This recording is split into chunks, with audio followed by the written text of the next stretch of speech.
What's up guys? Welcome back to the channel Hand Waving. Your friend Naruto Addict 2.0 is here again with a brand new Naruto fanfic that's going to change everything. Today's fanfic is titled, What if Naruto returned to Konoha as the supreme Uzukage with his ultimate harem? Part 2. Let's start this fanfic. That was the sound of Naruto smashing his alarm clock to pieces as he slowly opened his eyes, to see the wonderful view of both of his wives sleeping on either side of him. Yugito was on his left side and Fu was on his right, both with smiles on their faces as they snuggled into him. He chuckled slightly before deciding it best to wake them by bending his head down. He planted kisses on both of their foreheads, causing them to stir in their sleep. Eventually the pair started to awake and both yawned in synchronization, to which he found to be cute when both wiped the sleep out of their eyes before they concentrated on him. Smiling back at him, the two women kissed him on lips as their form of mourning. Well, that sure is one way to wake up to a beautiful sight, especially after what we did last night. Naruto smirked as they broke the kiss and winked at his wives, who blushed deeply when they remembered last night's activities. Yugito then lightly slapped him for the comment. Naruto-kun, stop being a pervert. Yugito playfully reprimanded that only caused all three to laugh lightly. It was then that they caught sight of the clock on the opposite wall and noticed that it was 8 a.m., meaning that they had an hour to get ready before having to meet the captains at the Hueys for their departure to Konoha, a place that Naruto was in no hurry to arrive at all. I think it's time we get up. After all, it wouldn't do good to come late and disappoint everyone, Naruto said as all three began to change into their uniform and eat breakfast. After they ate breakfast, they made their way to the launch deck of the aircraft carrier. On the way they received numerous salutes, to which they returned and proceeded to climb the corridors until they finally reached the launch deck. On the deck, 3 Hueys were stationed in a line, and in the were both pilots that were doing final checks on the machines to make sure they were working properly. In front of them stood the captains and 15 soldiers. The 15 soldiers were standing at attention and in 3 ranks of 5. The captains stood a few feet in front and facing them. When they saw Naruto, Yugito and Fu arriving, Akio began the drill. Commanding officer on deck. Salute. She finished yelling as each member of the group saluted their generals. Said generals marched in sync until they stood in the center between the captains and the privates. At ease, men. Naruto ordered as the soldiers withdrew their hands from their foreheads and placed their hands behind their backs whilst widening the space between the legs in a more relaxed stance. Once they were done, Naruto thought it best that he give the advice he had given his captains the previous day, as they would be being inserted into a potential hostile country. They needed to be aware of the tension that was sure to come about whilst in Konoha. Now, first of all, I want the first rank and the first 2 people on the left in the following rank to take 1 step forward. The first rank, containing 5 soldiers, and the other 2 soldiers took 1 step forward completely simultaneously. You 7 will be bodyguards for captains Fujita, Hokkaido, Yamagata, Kyoto, Okayama, Kumamoto and Okinawa. You will defend them until told otherwise by either a captain or general. We will be traveling to Konohagakure and RETA is 1200 hours. The east is a very hostile area and you will treat everyone there with caution. When we arrive, you will activate your hidden cameras. This will serve mainly as evidence in case you are attacked. In the event that you are attacked, you are allowed to use lethal force. They may also come at you in a mob. If so, use your flares to signal us and stand your ground until reinforcements arrive. When we arrive, we will head to Konoha's Chunin Exam Stadium, where I will face the Konoha 11 in one-on-one matches. You will be guarding the captains in their designated seating area and will prohibit anyone from entering unless given permission by either the captains or generals. After that, we will stay at a hotel where tomorrow the negotiations will continue. Then we will rendezvous with the Hueys, codenamed Hawk, and extract back to HQ. In the meantime, everyone else is to secure the rendezvous point and make sure no one unfavorable tries to sabotage us or gain information on our armed forces. Understood. Naruto finished as he waited for their replies. Sir. Yes, sir. They chorused all together. Right face.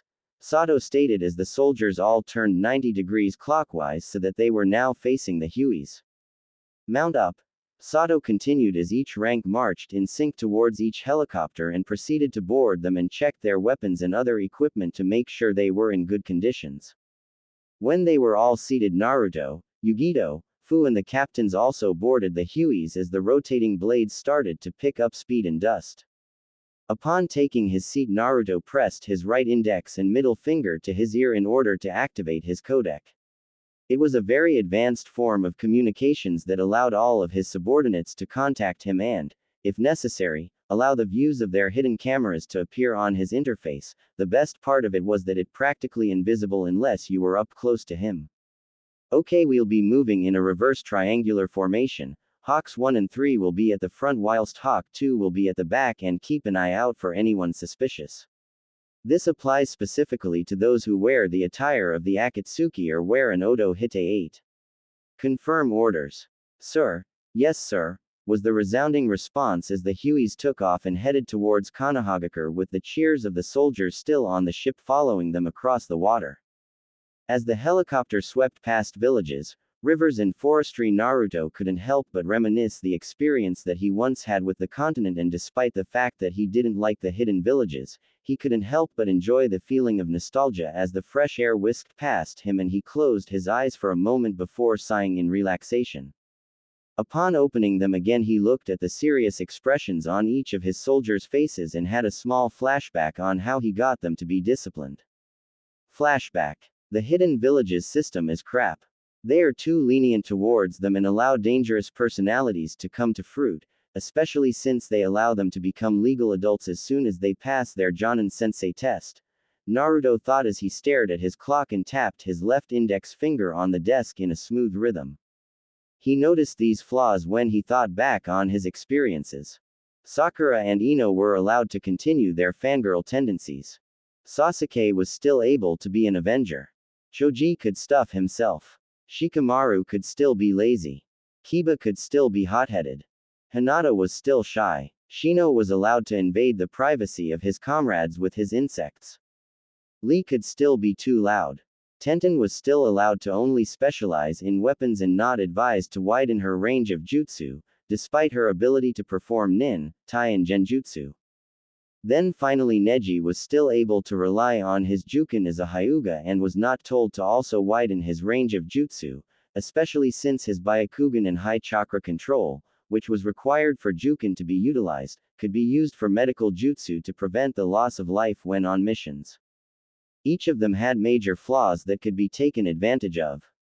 No, what Naruto needed was a system that allowed the soldiers relax and be serious when on missions, as well as make them become well-rounded soldiers that could adapt to any situation. Kami, he knew how many times problems had come about on missions because his comrades would allow their faults to rule their decisions, or their weaknesses were exposed and ultimately brought more danger than needed to the mission. Example being Neji's strength was only in Jukin whilst his other skills were academy level, or Sasuke and his revenge-driven ego. An idea then came to him as he stopped tapping the table with his finger. That's it, Naruto inwardly shouted, causing him to wake up Kurama from inside his head. What is Kit? He questioned as he took a yawn and stretched out to click his joints in place. I just came up with a system to allow my men relaxation but remain serious on missions and allow them to be adaptive, Naruto replied as the kitsune raised an eyebrow waiting for the answer. How can you do that, Kit? All those ninja in Konoha and the other hidden villages only know discipline when their cages or leaders yell at them. Tours. In peace, each soldier will have 6 months relaxation where they are not required to do any missions and can use the time for themselves whilst also being required to train to meet the standards we give. Then they must spend 6 months on duty and are expected to be serious about it and not allow their personal lives to get in the way. In war, the time spent on duty will be increased due to the constant fighting, and the relaxation period will have to decrease. We will also teach them not to complain, as they would have been trained to accept the risk of discomfort and that they had the choice to not join but did.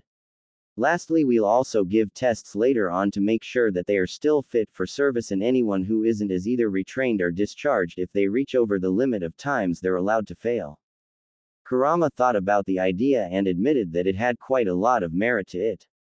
It would especially help the UWN avoid the problem of insubordination, and as a result the UWN could avoid the consequences caused by them, such as a war because a soldier killed a high-standing official from a foreign country because they insulted them. He was even more convinced of this when he remembered that some of the shinobi wars were started because of less provocative activities. Okay Kit, it sounds like a good idea specifically since it would mean less trouble for you as you do run a nation that rivals all the elemental nations put together, Kurama stated as he went back to sleep. Naruto's sweat dropped at his tenant's ability to just sleep. He had to be lazier than the Naras. Meanwhile in Konoha, a certain pineapple-haired Chunin sneezed, breaking his concentration from the shogi game he was playing and sending the pieces flying over at his ex-sensei. Troublesome, someone must be talking about me. Damn, I was so close to winning that round, sigh. Guess the score is still 100-30 into Shikamaru no less. I knew he was a genius but this takes the rice cake, thought a certain smoking Sarutobi. Anyway Naruto grabbed his ballpoint pen and started writing down the orders for the new system he wanted implemented for his army. End flashback. It was then that he noticed a wooden crate that was on the helicopter. On top it had the words, "Standard Military Outfit," in big bold impact font, and below it in a smaller font was the list of what it contained. 1X Standard Combat Uniform. AN. Call of Duty Modern Warfare 2, Ranger Outfit, Forest Version. 1X First Aid Kit. 2X Flashbangs. 2X Smoke Grenades. 3X M67 Fragmentation Grenades. 1X Beretta M9. 5x9mm ammunition magazines, 15 rounds per magazine.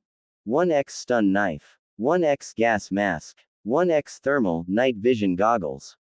4X Ration Bars. 1X Water Canteen. Plus other necessities. The crate itself was missing the standard Colt M16A2, but Naruto had denied it as he believed that the rifle was only really necessary when facing numerous opponents at once and not in one-on-one fights. Looking towards his wives he saw that they were staring out over the continent as well. Probably thinking back to their time here as well. He thought before closing his eyes to rest before he would have to face his former comrades. His thoughts were spot on as his wives were thinking back on their time in the elemental nations. Yugito was remembering the only good times she spent with Team Samui that included Karui, Omui and Samui as their leader. Fu was thinking back on her only friend Shibuki, the leader of Takigakure and also a friend of Naruto when he was still a part of Team 7 and was tasked to escort him back to Taki to rule it. In fact, due to unforeseen problems he ended up saving Taki, although his sensei only seemed to praise the other two. Looking back to their husband and then glancing at each other they both came to the same conclusion. We're not going to let anyone hurt Naruto-kun or either of us because of their bitterness. That we swear on. Meanwhile in Konoha, the Kages, Mifune, the Konoha 11, their sensei, Anko and Iruka were all standing atop the Hokage monument that now had Tsunade's face added to it. Tsunade herself was pacing back and forth biting her thumbnail every so often with a look of worry on her face. Though nobody who knew of her connection to the blonde Jinchuriki would blame her as she did view him as a surrogate little brother. The Konoha 11 had mixed feelings. Some people were curious as to what their friend now looked like and how he became a leader to a continent that had basically the same problems as them. These were Shikamaru, Shino, Lee and Choji. Then there were people who were nervous about meeting the man who they had beaten 10 years ago. These were Ino, Hinata, Kiba, Tenten and Neji. Finally there were those who wanted nothing more than to beat the man to a pulp and steal all that he had made to fulfill their own desires, namely Sasuke and Sakura. The Konoha 11 senseis, along with Iruka and Anko, were wondering what the blonde looked like after 10 years, aside from Guy and Kakashi who already knew but refused to divulge any information on him. Many though shivered when they heard Anko whisper to herself all the possibilities that he could look like as well as how he had grown. In more ways than just height-wise. The Kages and Mifune were just thinking of ways of how Naruto could beat any of the Konoha and so far they couldn't come up with anything. The only thing they thought he could fight with was hand-to-hand combat and weapons, and even then they were sure it wouldn't compare to the Konoha 11 since they can use chakra and he can't. It was 12 p.m. when the cages, Mifune, Guy and Kakashi heard the familiar chopping sound of the Hueys. They glanced at the others who were looking around wondering what the noise was. "What is that sound?" was the question that was generally being mentally asked amongst those who had not encountered the helicopters. Looking out over Konoha, they saw the Hueys approaching them at high speeds that they themselves would be hard-pressed to match. Those who hadn't seen them before wondered how on earth a nation that had no access to chakra could make something that could achieve flight. A feat that only a few in Iowa could do. They were not the only ones staring up at them in confusion and awe, as many of the Konoha villagers and ninja were thinking the same thing. "What the hell?" they heard Kiba shout as everyone was forced to hunch over slightly as the Hueys started to land in the clearing behind the Hokage monument. As soon as the rotating blades stopped moving, the shinobi and samurai were able to stand at their full height again and gazed at the men and women standing before them. Naruto, his wives and his captains stepped out of their transports first and formed two ranks, Naruto and his wives in the front and his captains behind them. The other soldiers were still on the helicopters unloading the luggage everyone had brought with them. Naruto and his company gave a small bow in respect before he decided to greet the leaders. "Good evening Hokage Dono, Kazekage Dono, Mizukage Dono, Tsuchikage Dono, Reikage Dono and Mifune Dono." He then glanced impassively to the others in the audience, who all shifted slightly, except two who glared at him. Inwardly rolling his eyes at his ex-teammates' childish behavior, Naruto continued his introduction. "Along with me are my commanding officers of the United Whirlpool Military. May I introduce Generals Yugito ni Uzumaki and Fu Uzumaki. After them are my captains. Captain Akio Fujita, commander of the 1st Infantry Squad. Captain Sato Hokkaido, commander of the 2nd Infantry Squad. Captain Takahashi Yamagata, commander of the 3rd Infantry Squad. Captain Inoue Kyoto, commander of the 1st Medic Squad. Captain Yamamoto Okayama, commander of the 1st Airborne Squad. Captain Sakamoto Kumamoto, commander of the 1st Armor Squad. Then finally Captain Kinjo Okinawa, commander of the 1st Supply Squad." Once Naruto had finished, Yugito, Fu and the captains all gave a salute which confused the leaders but responded with a slight bow to show their respect. "Welcome Uzukage Dono. I believe that we should all depart to the stadium where you can change and then we can commence the tournament," Mifune stated monotonously as the cages and Naruto nodded in response. Turning back to the Hueys, Naruto called out, "You know your orders." At that moment each soldier immediately leapt into action, where 5 of the 7 bodyguards marched to each of their assigned captains, whilst the other 2 picked up the crate and brought it off of the helicopter.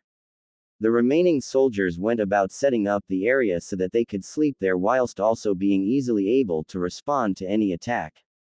The position Naruto and his group formed, where Naruto and his wives were at the front, the captains were behind them, along with the 2 carrying the crate, and the other bodyguards formed a protection circle around. While walking through the village, the group got many confused looks from the populace due to their odd appearance, which changed to glares when they recognized their leader. The cages and their group were sweating slightly when they saw the looks being given and hoped that none of them would try anything stupid. "Hey, isn't that the Kyuubi brat? Monster should have died. They should be arrested and executed just for existing. No doubt those other people are being controlled by some genjutsu." As the insults continued being whispered, the ninja of the group who cared about Naruto and his company started to sweat even more. Some even took a moment to observe their reactions. To their surprise, none of their guests were showing any physical reaction to the negative treatment. They could tell through their eyes that they were annoyed, but other than that, nothing.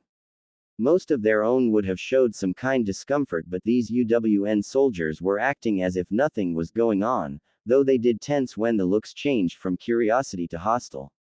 Soon they arrived at the stadium that was currently empty but would be full of people once the matches began. "All right, now that we have arrived, we can begin. Uzukage Dono, you and your men carrying the equipment may go to the changing room to change and then go the arena where you will face the Konoha 11. Your generals, captains and their bodyguards may sit with us in the cage box. From there on we will begin the matches, Tsunade said as Naruto nodded and motioned for the privates holding the crate to follow him. Time skip. 2 hours later. The stands were packed with both civilians and shinobi, with the cages and Naruto group being on the cage box that had been expanded to better accommodate the extra weight. Seeing that everyone was in position, Tsunade stood up and began the announcement. Welcome everybody. Today the Shinobi Alliance has arranged for a tournament between Konohagakure's Konoha 11 and the United Whirlpool Nation's Uzukage, Naruto Uzumaki. At the mention of the Konoha 11 many cheered, but they changed to boos and many other negative insults when they heard who the Uzukage was. Demon. We should have kill. Silence. Tsunade shouted, quietening the crowds with a burst of ki. Once they were settled down, Tsunade went back to announcing the part of the bet. Now this was decided because the effectiveness of the Uzukage's military was brought into question. In response, a challenge was presented. The Uzukage will face the Konoha 11 in one-on-one battles.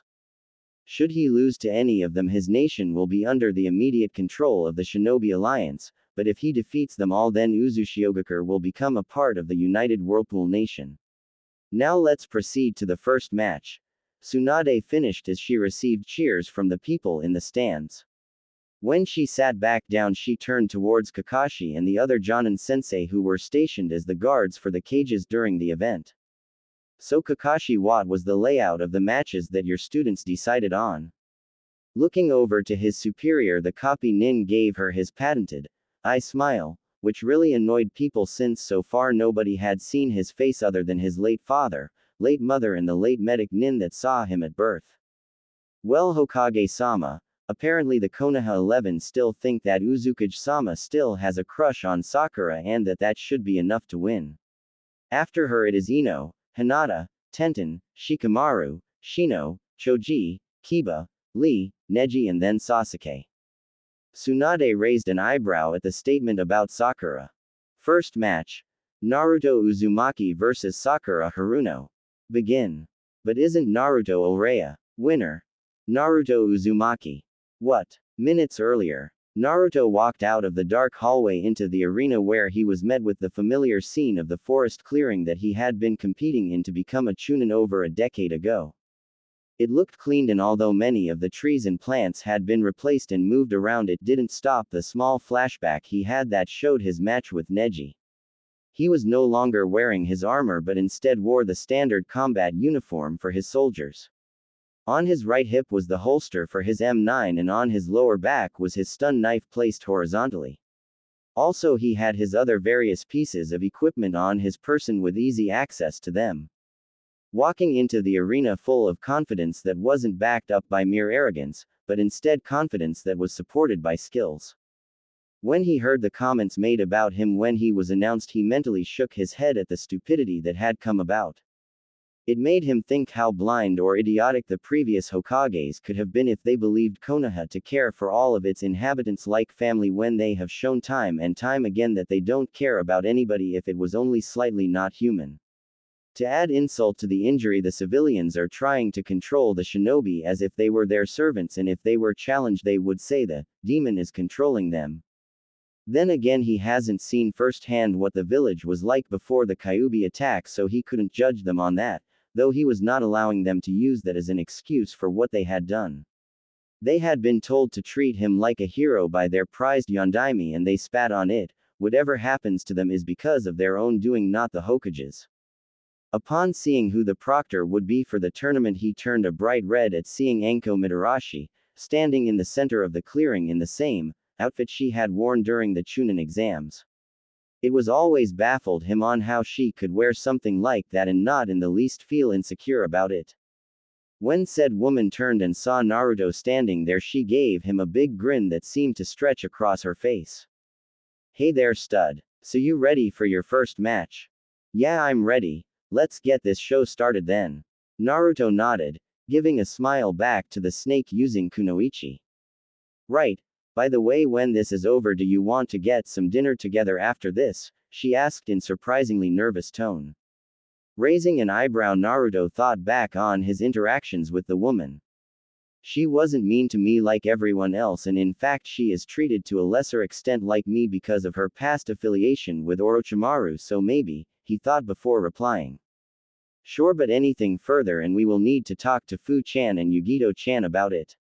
I don't want to start dating anyone that would upset my two wives, so it will be their decision overall. Sighing, Anko nodded in response. She knew it would be difficult, but it didn't stop her. In fact, she saw it as a kind of challenge. To be honest with herself, she had had a slight crush on the blonde when she was assigned to be his hidden guard when his birthday came about. He wasn't beaten constantly, just on his birthdays that coincided with the Kyuubi's attack. Other than that, though, he was ripped off when shopping, if he was even allowed to shop there in the first place. He was insulted by just about everyone in the village and was sabotaged in the academy by the teachers, except for Iruka. In fact, Naruto in a way had suffered worse than Gaara did, despite saying otherwise during the Chunin exams.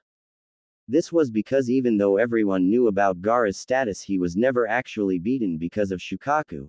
He certainly wasn't ripped off by store owners, and he knew who his parents were despite thinking that they hated him.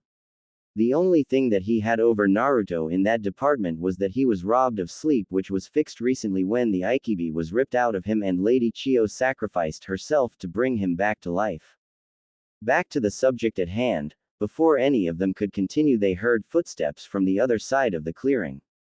Naruto Baka, quit harassing the proctor, Sakura said as she scowled and stomped towards the center. Naruto's response was to just put on a blank expression. Once they were all ready for the fight, Anko went over the rules. Now the rules of these fights will be as follows: everything goes. The match will only end when one gives up, is unconscious, is dead, or I step in. Naruto Uzumaki cannot use any chakra-based jutsu. Lastly, there must be no outside interferences. Failure to comply with these rules will result in automatic disqualification. Understood. Receiving two nods in acceptance, Anko raised her right hand above her head. First match: Naruto Uzumaki vs Sakura Haruno. Begin. Anko brought her hand down and jumped out of way to avoid the charging banshee that was Sakura Haruno. Cha, I'm going to beat your face in for surpassing Sasuke-kun, she shrieked as she charged in with a sloppy left hook, intent on crushing his skull with a fraction of Tsunade's strength. Naruto remained stock still with that blank look on as Sakura closed the distance between the two. 10 meters. 5 meters. 2 meters. Cha! Sakura shouted as she swung her fist at the blonde. Naruto sidestepped to the right and delivered a hard elbow blow to the back of her neck, causing her to be temporarily stunned and hunch over as she lost her balance. Naruto then raised his right knee and struck right in the solar plexus, causing her gasp as her breath was robbed from her, as well as causing her to throw up her lunch. The pain was too much for the dieting, physically weak medic Nin and passed out, falling none too gracefully into a puddle of her vomit that smelled awful. Seeing that the pinkett was out for the count, Anko shouted, "Winner, Naruto Uzumaki." In the cage box. Seems like they were wrong. Onoki snorted as the other cages nodded in agreement as Sakura was taken off the field by stretcher bearers. Meanwhile, the captains of the United Whirlpool military were snickering at the match. They hadn't seen anything so pathetic in their lives. Even fresh soldiers fought better than that when they started training.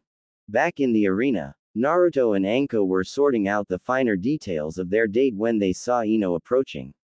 When both of them were ready, Ino wanted to apologize for her and the others' treatment of him before his exile. Naruto, before we start, I want to say we're all sorry about what we did to you before you were banished. Can you please forgive us for our foolishness? Her response was for Naruto to close his eyes and sigh. To be honest, he didn't want to bring this up until after the fights, so he decided it was best to answer the girl with something along those lines. Yamanaka-san, this is not the time, nor the place to be discussing this kind of sensitive topic. I will speak to you and the others when the fights are over, he replied as he got into his fighting. Withdrawing the stun knife that was sheathed horizontally on his lower back, he proceeded to stand with his right leg in front of his left, held the knife in the reversed grip in front of him along with an open left hand, and crouched slightly. Ino nodded and got into her family's stance as Anko came up to begin the battle. Second match. Naruto Uzumaki vs Ino Yamanaka. Begin. Ino threw several shuriken at the blonde before blurring through hand seals as she performed her clan's most famous jutsu. Shintenshin no Jutsu. Ino shouted her hands in a triangle-like shape and aiming at her fellow blonde opposite her. Up in the competitor's box. Damn it, Ino, that jutsu won't work. Shikamaru cursed as he facepalmed at her carelessness.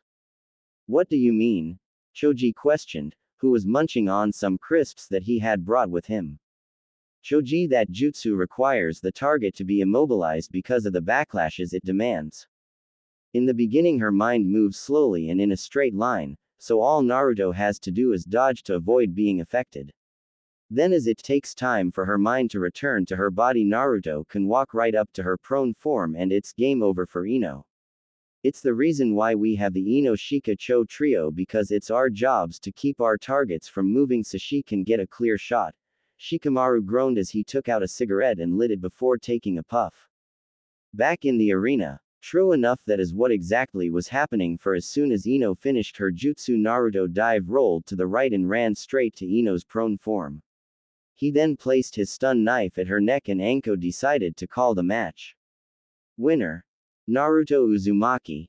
Anko shouted as many of the ninja from the other villages cheered for the good fight, whilst everyone from Konoha were still stunned as they couldn't realize that the man down there was the same teenager they mistreated 10 years ago. As Ino came to, it took her a moment to realize that she had lost. Getting up, she walked over to the exit. Just before exiting, she looked over her shoulder towards Naruto. Naruto, promise you will speak with the Konoha 11 after this. We really want to apologize for what we did. And I said yes, now go, we have another match to do. Naruto replied as Ino nodded and finally was out of his view, only to be replaced by a blushing Hinata. Once everyone was ready, Anko began the next fight. Third match. Naruto Uzumaki vs Hinata Hyuga. Begin. For a moment neither of them moved, until Naruto moved his hands to his shirt and started to remove it. Phew. It's hot. In fact, it's so hot I need some more air, he said as his shirt was halfway off, causing a lot of females to blush at his toned abs and chiseled chest and many males to glare in jealously. Naruto-kun. Hot. Hinata muttered as she pressed her index fingers and tried to get rid of the blush on her face. Soon it was too much for shy and timid Hinata, and it was much worse as she started having perverted thoughts.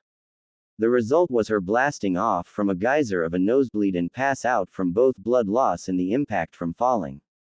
Naruto smirked as he put his shirt back on as everyone else sweat dropped at the victory. At seeing everyone's faces, he scowled. Hey, not my fault she's weak against my physique, Naruto said as everyone was snapped out of their dazes. Winner. Naruto Uzumaki? Anko asked uncertainly as she was also in a daze, but not from Hinata's loss. The stadium stayed quiet as Hinata was carried out of the arena as Tenten took her place. They may have been beaten easily, but I can assure you that you'll break a sweat facing me, she stated boldly as she got into a fighting stance. Good.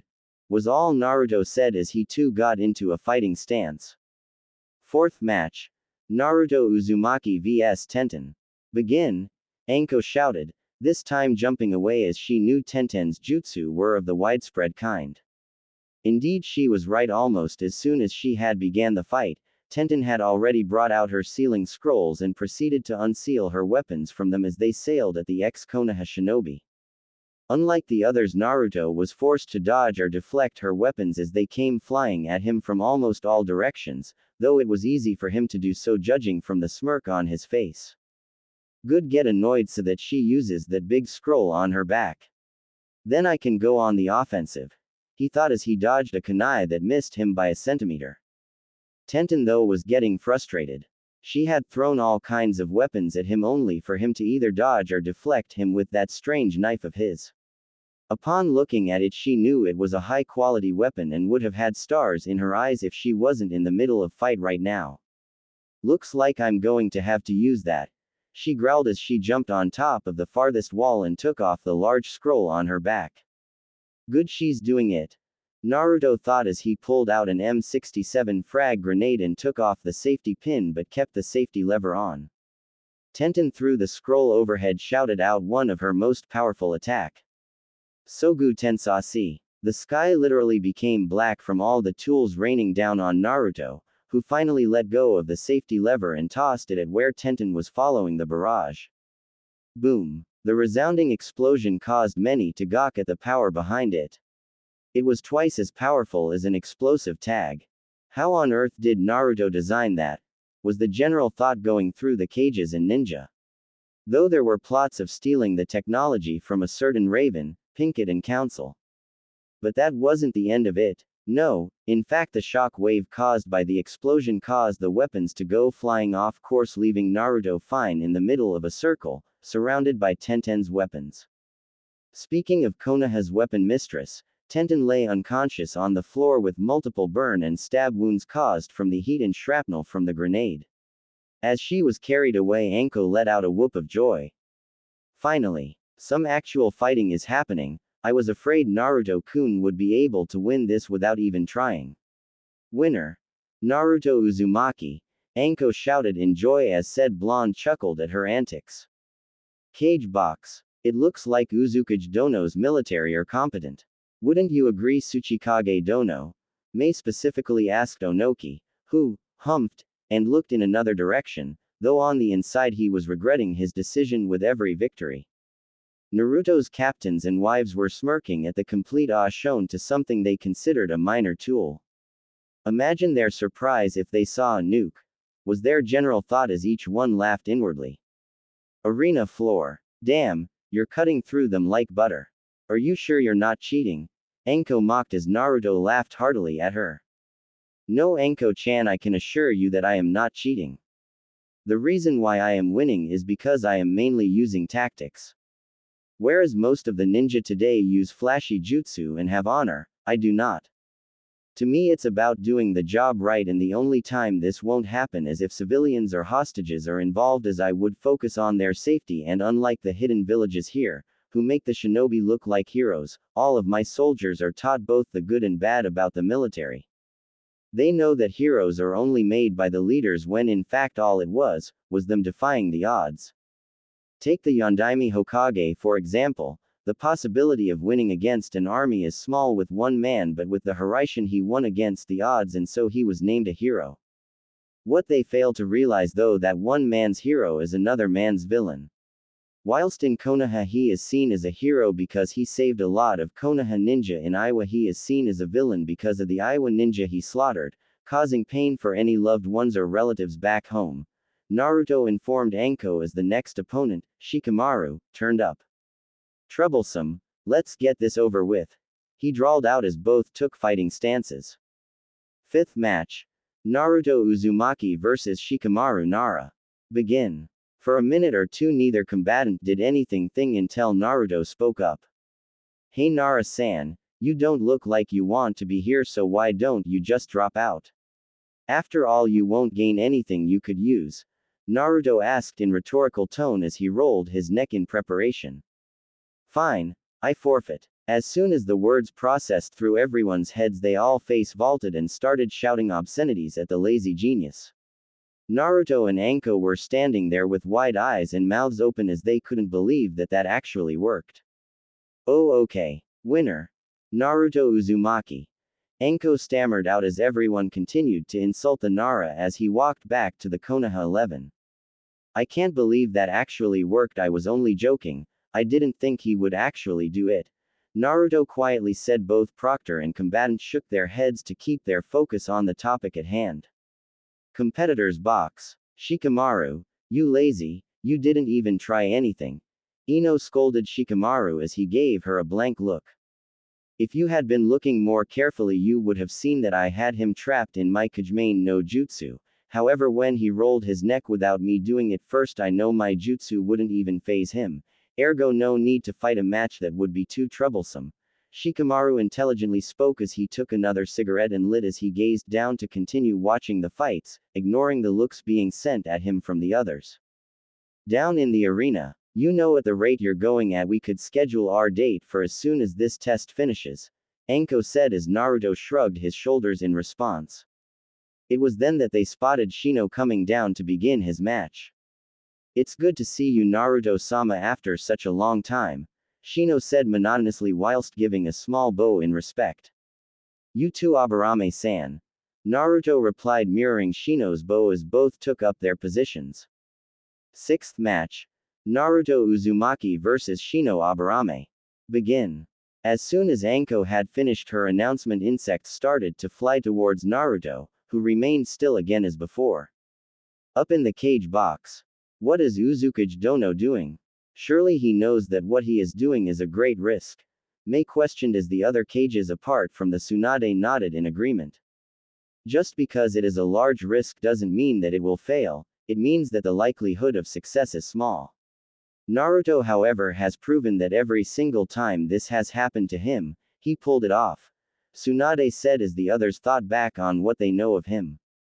We said the same thing when we first saw him, but now look at him. He united all of our nations and peace has been achieved there. Unlike this place. Akio added, muttering at the end to only allow her companions to hear it, causing them to snicker slightly. With Naruto and Shino, Naruto waited until all of the insects covered him entirely.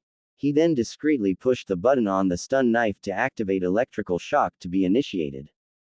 On cue, all of the insects let out a loud screech as they burned, and Shino was too shocked to do anything against it as the surge traveled across them and back to him, shocking him as well.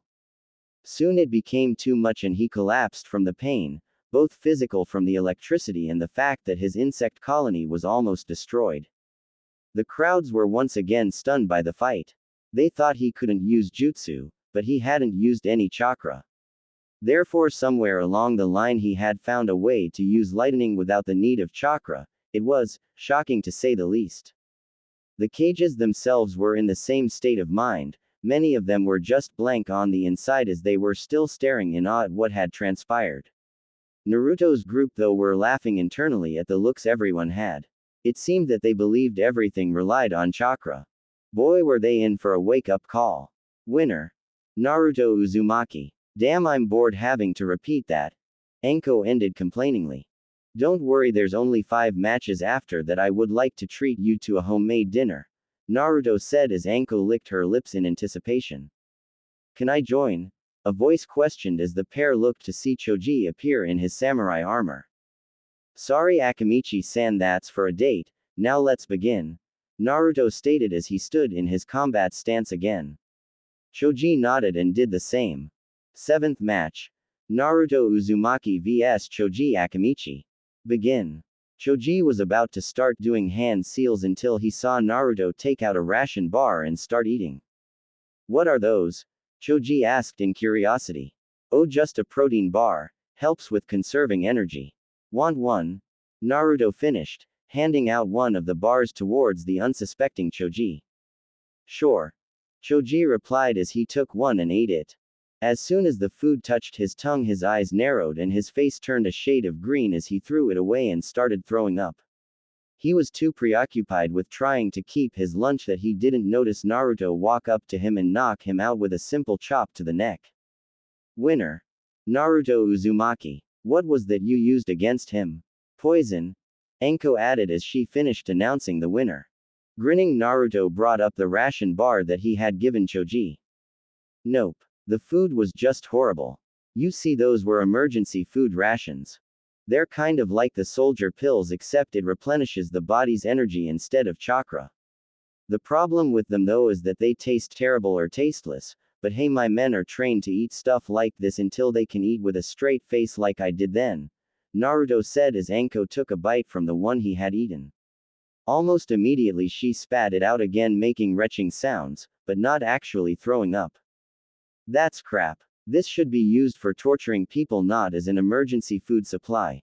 She choked, throwing the pathetic excuse for food back to Naruto, who shrugged and finished it.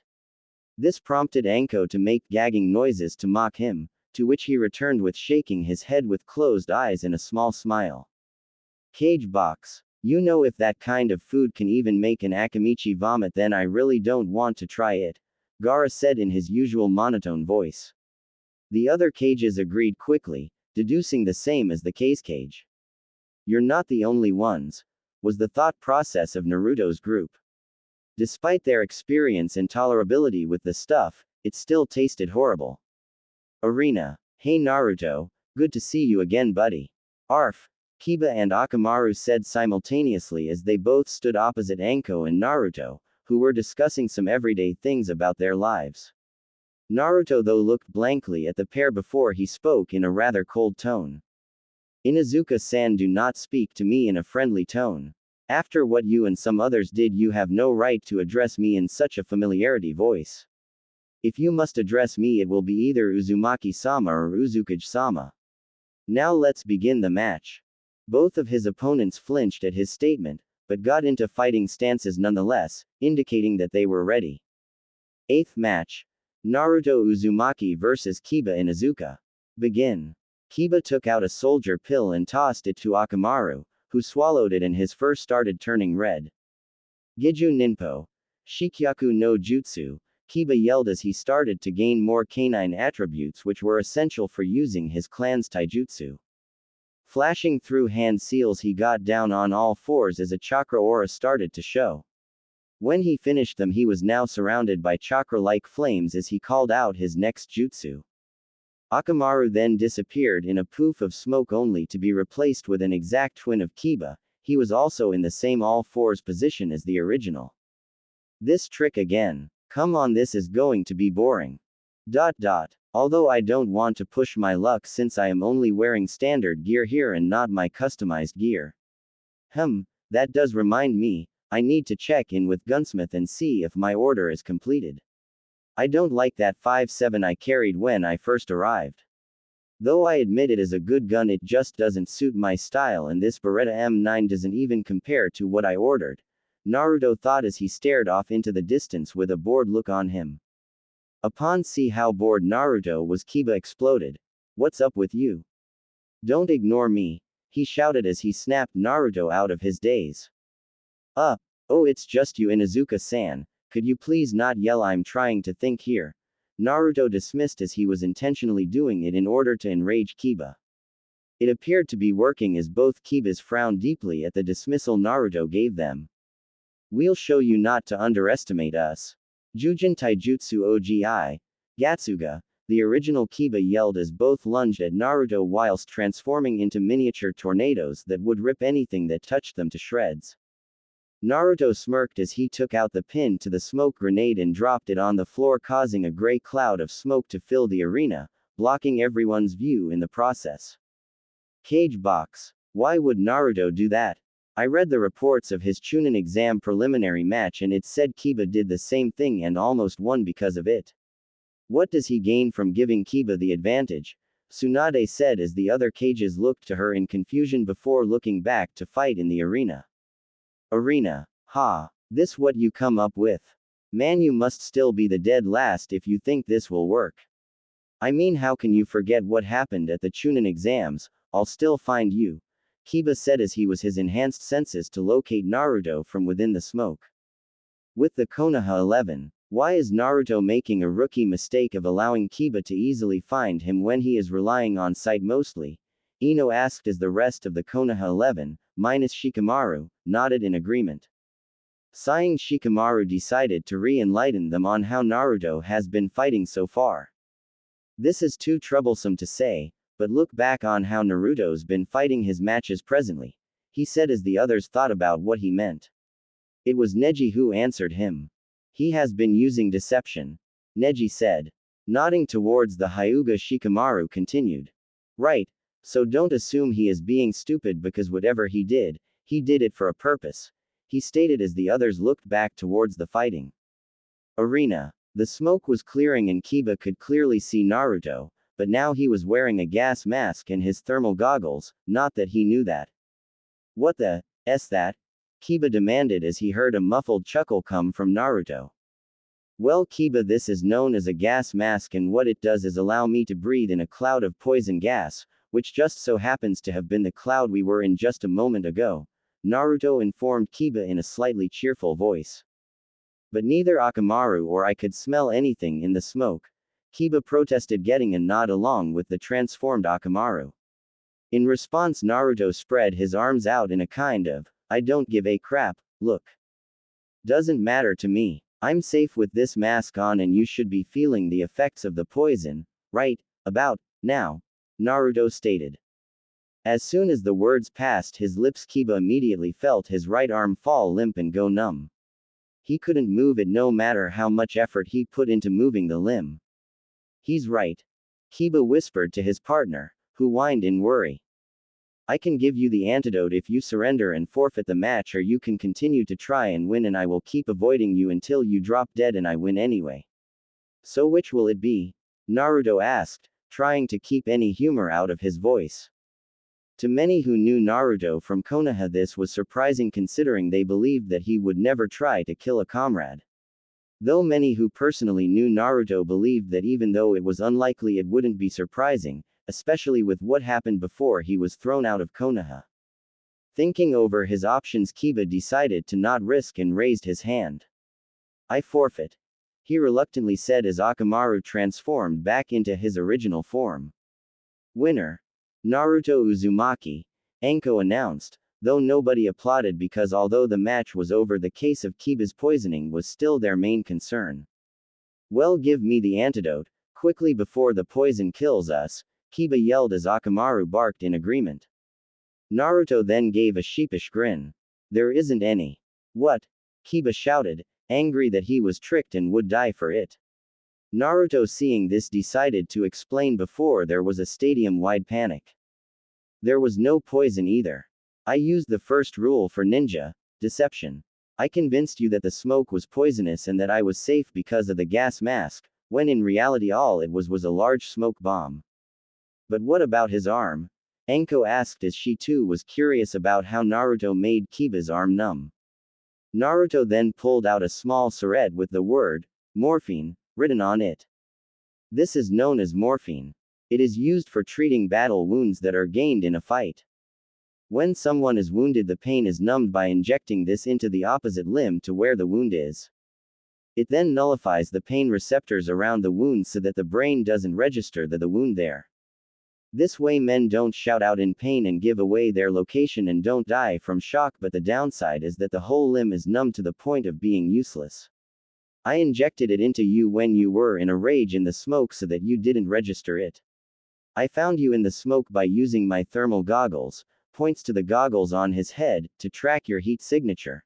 Naruto finished explaining. Many of the medic nin and doctors were looking on in awe at the medical tool.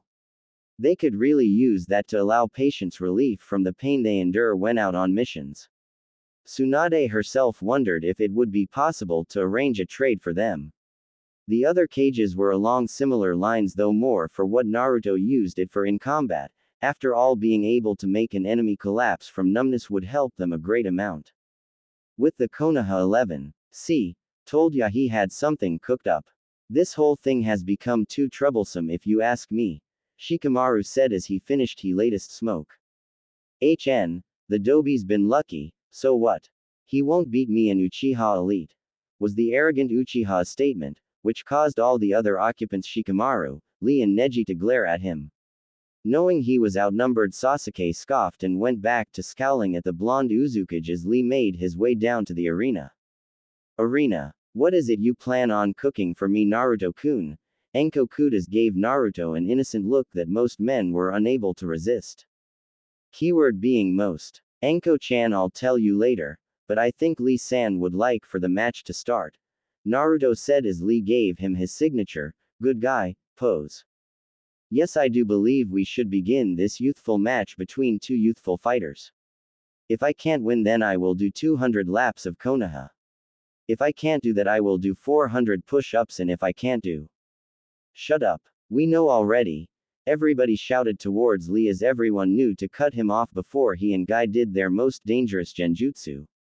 Hugging each other on the beach during a sunset. Lee blushed from embarrassment before he stood in his ideal fighting stance, the Goken. Naruto withdrew his stun knife and once again took up his combat stance. Enko, seeing that both of them were ready, raised her hand. Ninth match. Naruto Uzumaki vs Rock Lee. Begin. Lee leapt at Naruto with Med Jonin speed and threw a fast right jab that Naruto under. Lee was about to aim a kick but was surprised when he felt Naruto stab his knife into his right calf. He vaguely saw Naruto press a button on the knife until his whole world suffered from pain and from the same electric shock that Shino had received, but got the full power of it rather than a diluted version that Shino got due to him being in direct contact with the knife. Soon the pain was too much and he passed out. Winner. Naruto Uzumaki, Anko said as cheers came from many of the foreign shinobi present and boos from the Konoha residents. I know the fight with Lee was disappointing, but I couldn't find any names for the techniques he used, so I wanted to wrap his match up quickly. Both Anko and Naruto rolled their eyes at the Konoha residents and wondered how the negotiations were going to go if Konoha had a mindset like this as a whole. As Lee was carried off and out of the clearing, Neji took his place and got into his Juken without even speaking a word and activated his Byakugan. He knew that Naruto was not in a speaking mood for the Konoha 11, especially those who abused him before he was thrown out of Konoha.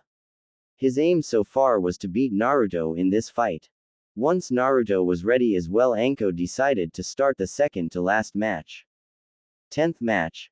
Naruto Uzumaki vs Neji Hyuga. Begin. Almost immediately Neji lunged with a Juken strike to Naruto's right shoulder, to which Naruto sidestepped and both began a series of taijutsu blows, blocks, dodges, counter blocks and counter attacks. To the audience it was astounding that Naruto was facing down one of the most effective taijutsu with little to no effort being needed. Neji was getting annoyed as his prized Juken was completely obsolete against the blonde who dodged or deflected all of his attempts to shut down his chakra network. How is he doing this? The Juken is supposed to be one the most prized taijutsu style and this man is easily avoiding it and he isn't even using any jutsu, just that knife and taijutsu. Neji thought as he made one last effort to Juken strike his stomach only for Naruto curve around his outstretched palm and landed a punch to his head, causing him to stagger slightly. That's another thing, his punches are even more powerful than Lee's. If it wasn't for the fact that Naruto was banished I would have thought Tsunade taught him her super strength, he mentally added. Naruto meanwhile was waiting for Neji to pull a certain stance that would give him the opportunity to counter and end the match. During all of this he kept one of his hands close to the assortment grenades he had as the fight dragged out. A couple of minutes later Neji was getting agitated, decided to use something from the Chunin exams as he jumped a few yards away before he got into a different stance that all the Hyuga recognized right away. Naruto though mentally grinned as he saw the stance. Now to put my plan into action, he thought as he reached to back of his belt and grabbed something that went unnoticed by everyone else. You are within my range of divination. Hake Hyaku Nuhachi Sho, Neji called out as he charged at the blonde Uzukage. Only to see a small device being thrown right into his view. He quickly glanced at Naruto, to see him closing his eyes and covering his ears. Instinctively he did the same, but two things prevented this. Firstly, he forgot to deactivate his Byakugan and secondly he didn't cover his ears in time. The result was for him to be blinded by a large flash and to go deaf from a loud bang that rang through his ears. It didn't help that the Byakugan enhanced his vision quality so he felt the effects more than a normal person would. Falling back from seeing white and being slightly deaf, he wasn't aware of Naruto's fist smashing into his face, sending him skidding a few feet away before he was unconscious. Naruto grinned as he pulled his fist back to his side. What happened there, Naruto-kun? I saw a flash and heard a loud bang, then I see Neji knocked out. Anko asked, cradling her head slightly to steady herself. Well, you see, when Neji charged at me I threw what is called a flashbang. It temporarily blinds and deafens the enemy to disorientate them. Thanks to this I got an opening and all it took was a hard punch to put him out, Naruto explained as Anko laughed at the grin he was showing. You're good at this shit. Anyway, one more and then we go on our date, Anko said as they saw the last of the Konoha 11 come down. When Sasuke came out onto the field he still had that smirk of his he always wore when he was convinced that he would win. He had his arms folded over his chest as he casually walked into the arena with an air arrogance surrounding him.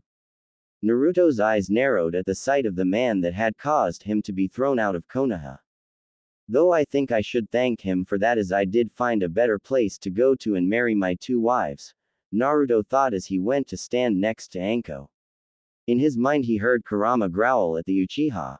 That waste of space. Kit, do me a favor and humiliate that bastard. I still have a bone to pick with that damn clan, especially after what Madara did to me both when he was facing that Senju and Namikaze.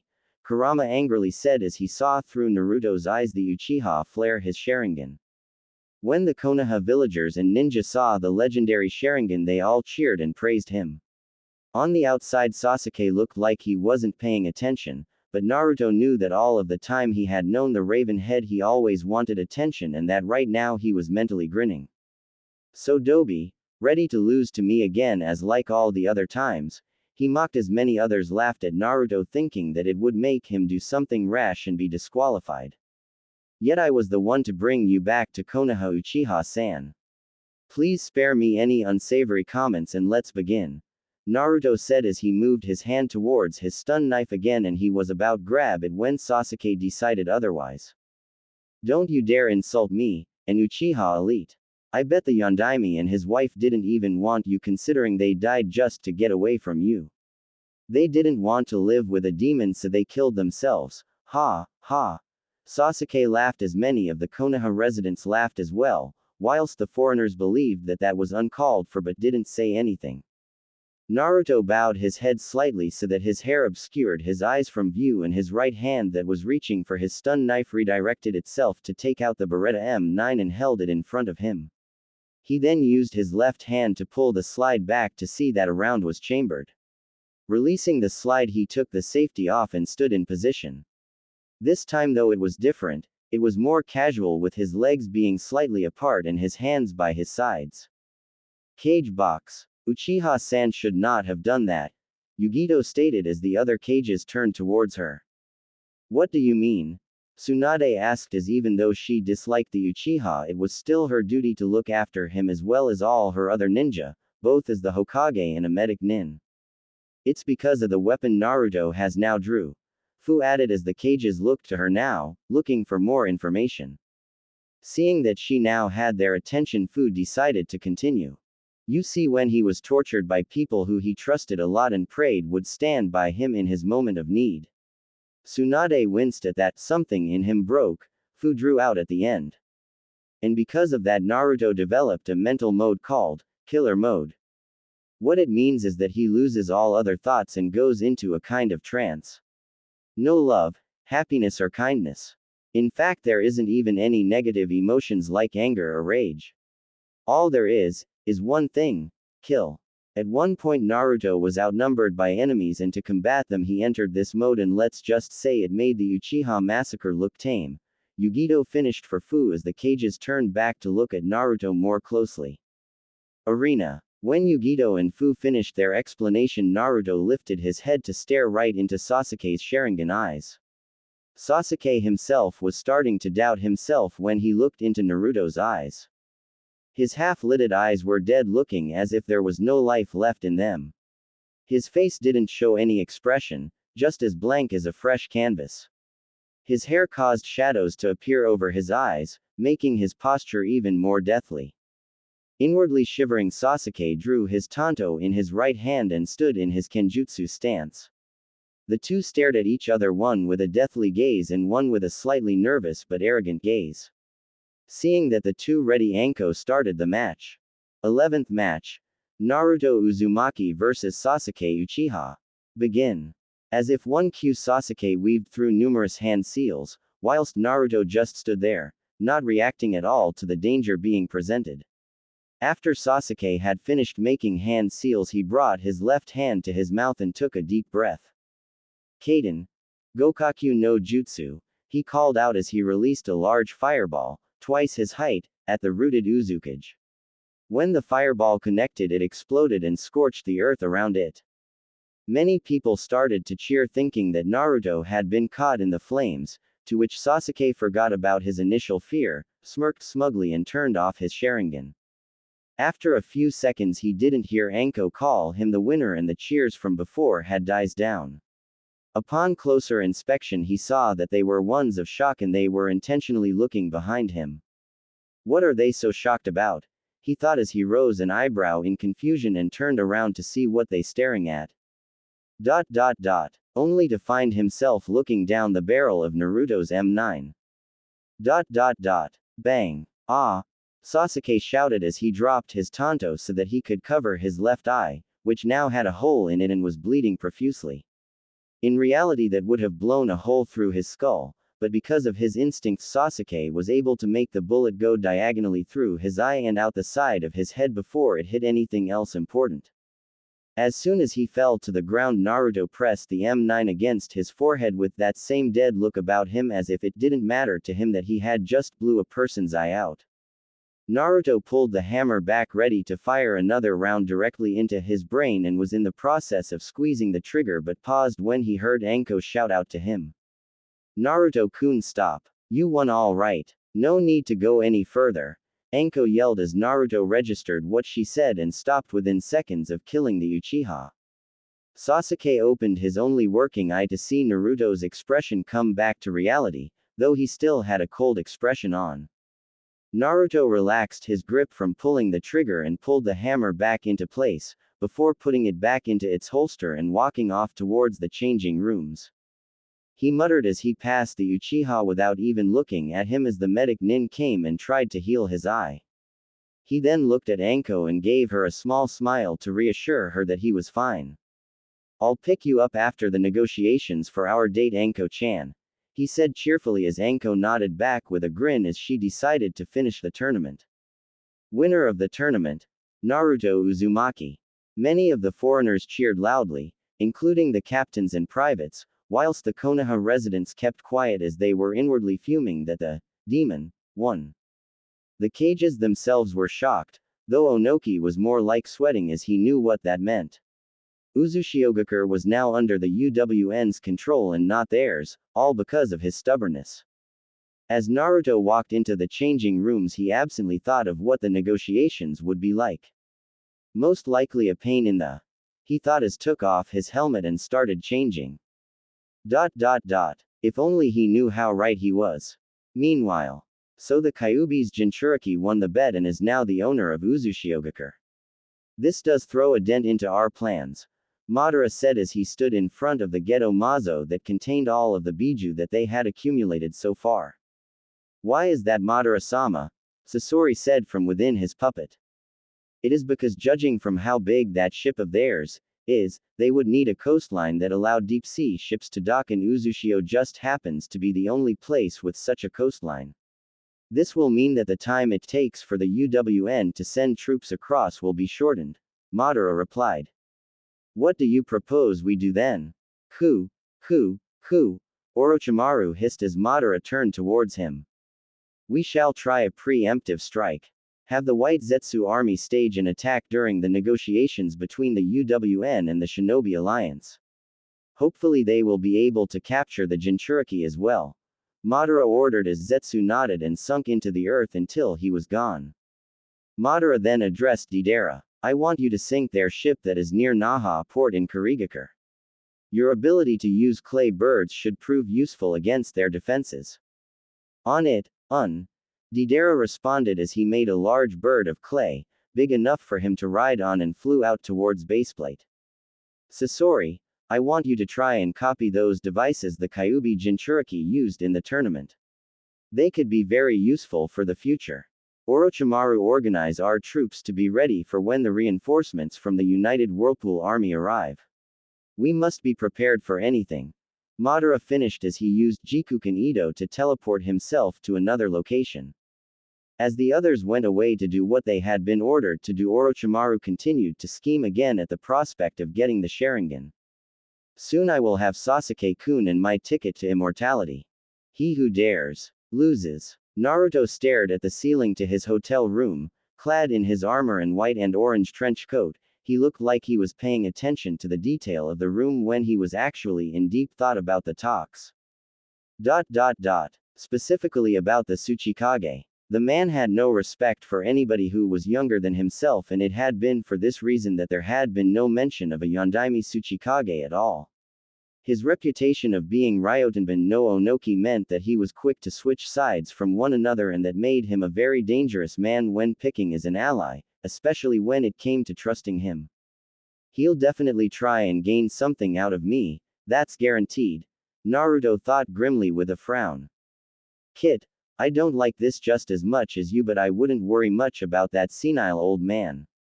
Remember, you won that bet fair and square. The cages cannot afford to lose the UWN, and so should give you Uzushiogakure as promised. Though it was already yours by birth. Kurama mentally added, trying to reassure his partner so that he would stop worrying over things too much. By focusing too much on one thing, he would become oblivious to everything else, something that a leader mustn't fall into. I know, but still I can't help but feel a headache coming on soon. Naruto mentally replied to his tenant as he stood up and stretched his muscles, causing his joints to pop into place. He yawned as he walked over to his equipment laying nearby. Picking up his sidearms, which were in his holsters, he tied them around his hips securely to stop them from falling down. Next, he placed his Colt M4A1 Sopmod on his back by the strap. His stun knife was on his lower back from his fights with Konoha 11, and his sword was attached to his left hip. Placing his right index and middle fingers to his right ear, Naruto activated his codec to get in contact with his wives and captains. Uzukage-sama, was the simultaneous replies from his generals and captains. Everyone meet me in front of the hotel at 1100 hours. That will be when we will go to our meeting with the cages, Naruto ordered as he heard numerous confirmations through his codec. When everyone had confirmed his orders, he took his fingers away from his codec and glanced at the clock opposite the bed. 9:30 a.m., it showed, meaning he had an hour and a half until he met up with the others of his group. I could use some breakfast, he thought absently as a particular ramen stand came to mind. Over the course of his banishment, he had learned to not constantly eat the stuff, but he could have it as a treat since he was eating more healthily. So whilst he would eat normal food just as much as everyone else, he still loved to have ramen from time to time, and that time was now.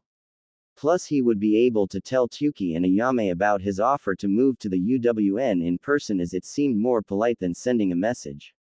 Shutting and locking the door to his room, he made his way towards Ichiraku ramen stand. Konoha streets. It would appear that nothing has changed since my banishment, Naruto thought as he knew the villagers were either glaring at him or whispering insults, thinking he couldn't hear them. Ka-chan, what's that armor that guy is wearing? Never you mind Toshiro-kun. Just stay away from him, he'll only lead you to your death. Oh okay Ka-chan. Naruto sighed as he heard the small conversation between the mother and her son.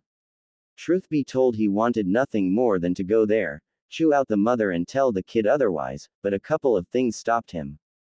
Firstly, he couldn't afford to cause any trouble at the moment, and secondly, despite his feelings, he didn't want to cause a rift between the mother and her son, especially since he mentally saw himself and Kushina in their places. Though he was pretty sure his Ka-chan wouldn't have been as cruel as this woman was if she was warning him about someone. Soon he saw the familiar stand that he had visited in his childhood and had a small flashback of the first time he came here with the Sandame when he was about 6 years old. Pushing the flaps to allow him entry, he saw that the stand was mostly empty except for Tsuki, who had his back to him as he tended to the food. He took a seat on one of the stools and looked to see that the stand hadn't changed at all since his banishment. "What'll you have?" Tsuki said in a bored tone voice, with his back still facing him. Naruto raised an eyebrow at the unusual behavior. As far as he knew, Tsuki always greeted his customers with a cheery attitude, but now that he thinks about it, Tsuki and his daughter could very well have been affected badly by his banishment, so it wasn't completely a surprise that Tsuki wasn't very friendly. "One miso ramen please," Naruto asked. Tsuki froze for a moment before as he recognized that voice. Ever so slowly he turned around slowly to see Naruto sitting there with his arms crossed and with a smirk plastered on as he watched Tsuki in amusement. Naruto," Tsuki stuttered as the blonde smirk widened slightly. "Hey old man, how ya been?"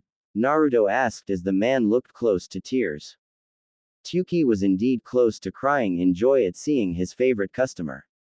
When the man and his daughter heard the news that Naruto was being banished, they immediately tried to visit him, but as they arrived at the prison they saw some of Naruto's comrades leaving writhed smiles or smirks that didn't please the pair. They were denied entrance, and when they asked for an explanation they were told that only shinobi could visit shinobi criminals. They knew the man was lying, but they couldn't force their way through and they couldn't ask the Hokage as his banishment was scheduled for the same day. The time it would have taken to gain entrance would be too long from the constant blocks the civilians would try to put up. In the end, all they could do was watch in sadness as Naruto ran as fast as he could away from them until he was no longer visible to them, having ran too far for them to see them. Almost as soon as he was no longer visible, the villagers started to celebrate, glad that he was gone. From then on, both Tsuki and Ayame were cold to anyone who badmouthed Naruto. There was even a case where someone insulted Naruto's parents, which resulted in Ayame discreetly putting laxatives in the person's food. The Konoha 11 were also treated coldly, even those who had nothing to do with Naruto's banishment.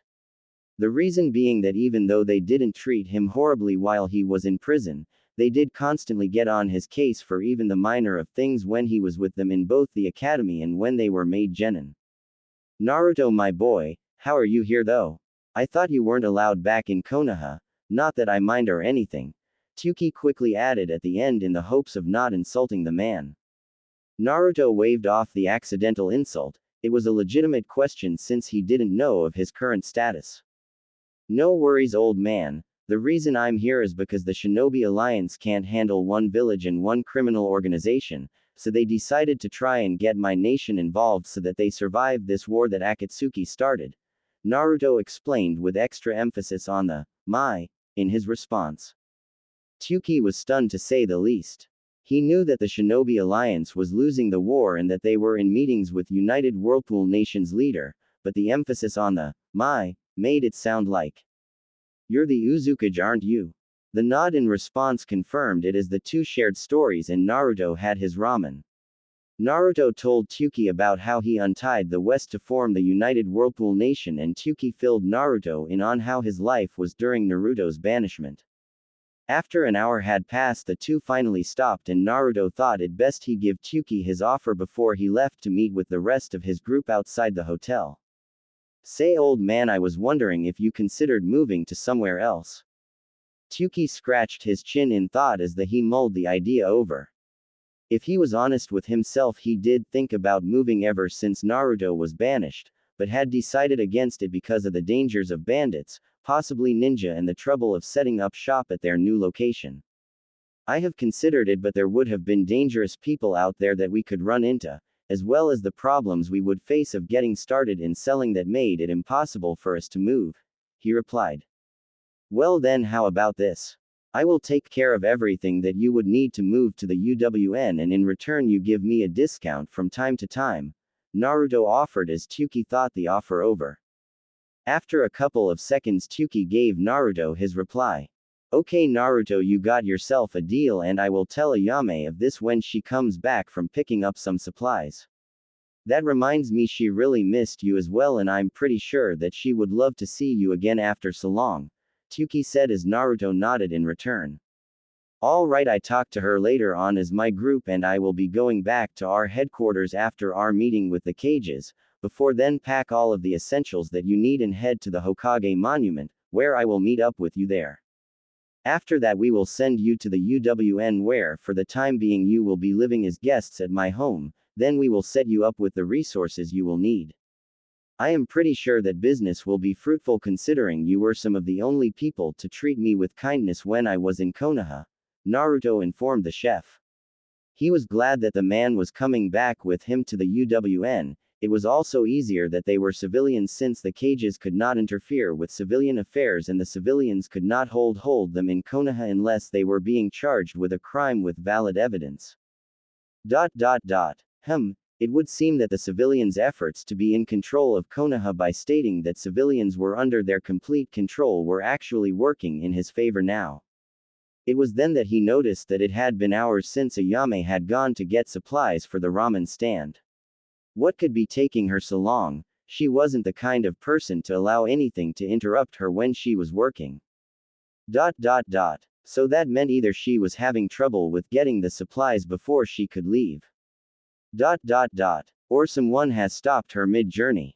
Taking the necessary Ryo out to pay for the meal, he lay the money on table before addressing Tuki. I'll see you later, old man, and remember only essentials. We can only take so much before it becomes a danger. Naruto reminded Tuki as the man nodded and waved him goodbye, to which he responded in turn with a smile. The Huis did have a maximum weight load, and carrying 2 extra people and their luggage may weigh the helicopters too much. However, as soon as he had gone past the flaps, his expression turned cold as ran off towards the route that Ayame took when picking up supplies, hoping his fear was wrong. Minutes later, Ayame shouted as she was forced to sit down against the wall in an alleyway, her work clothes ripped to the point that it barely covered her body. She had numerous bruises, cuts and scratches inflicted on her from her attackers, who towered above her with looks of unrestrained lust. There were 3 of them altogether. They were all civilians, and despite that, Ayame was still outnumbered, and as she wasn't a ninja, she couldn't fight them. It was then that the leader of them took a step towards her as the others held her down. Relax, you'll love this, demon whore, the leader said as he pulled his pants and underwear off. And no, Ayame begged through her split lip, as the leader ripped her panties away. She started to hyperventilate and started to slowly lose conscious. All of her time alive she had wished that Naruto would be the one to take her virginity, not some civilian pigs. Shut up, bitch, the leader growled as he was about to penetrate the bound girl. Bang. Gah. The leader yelled as he fell down on his back, clutching his crotch as blood flowed out at the speed of a waterfall. When the other thugs saw what had happened to their leader, they turned towards where they heard the sound come from and saw Naruto there, his killer mode on and his 5-7 in his outstretched right hand, which was smoking slightly from the discharge of the bullet. It's the demon. Run, one of the other thugs shouted as he and the other uninjured thug ran down the alleyway, away from Naruto as fast as they could in an effort to get away. Bang bang bang bang. Both thugs fell to ground holding onto both of their kneecaps as the bullets shattered them from behind them, rendering them permanently crippled and in a lot of pain. Upon impact they all shouted in pain again, though Naruto ignored them and walked towards the barely conscious Ayame, turning his killer mode off in the process.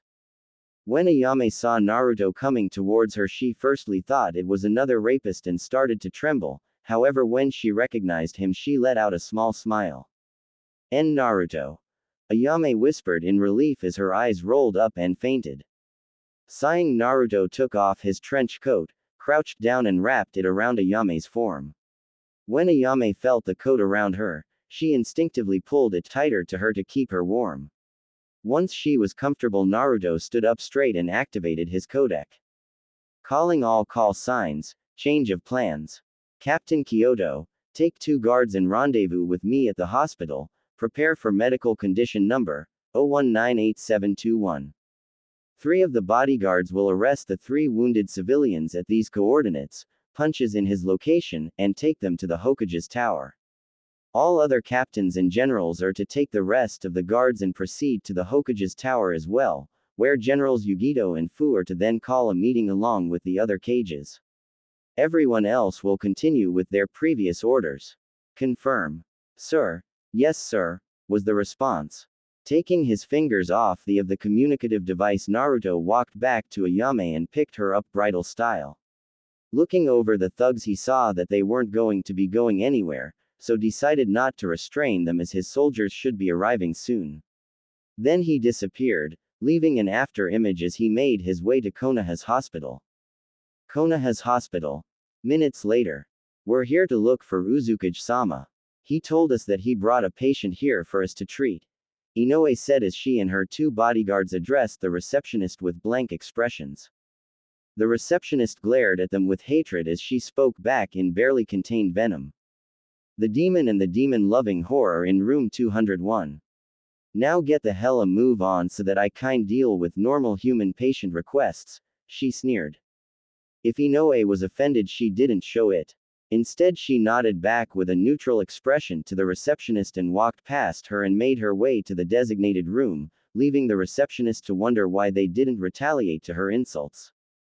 After walking for a few minutes, the group eventually made it to room 201 and proceeded to open the slide door. When she opened it, she saw Naruto standing at the end of the bed staring at the unconscious Ayame, who lay in the hospital bed. She was dressed in a hospital gown and was covered up to the neck by the bedsheets. Uzukage-sama. Is this the patient? Inoue saluted her commanding officer along with her bodyguards following her. Naruto didn't even turn to look at the trio as he responded in a kind of trance-like tone. At ease, and yes, this is the patient. At roughly 10:30 hours, Ayame Ichiraku here was nearly raped by 3 civilians in an alleyway where they also inflicted wounds on her for resisting. She has received numerous cuts, scratches, bruises, and she is dehydrated from crying in the heat.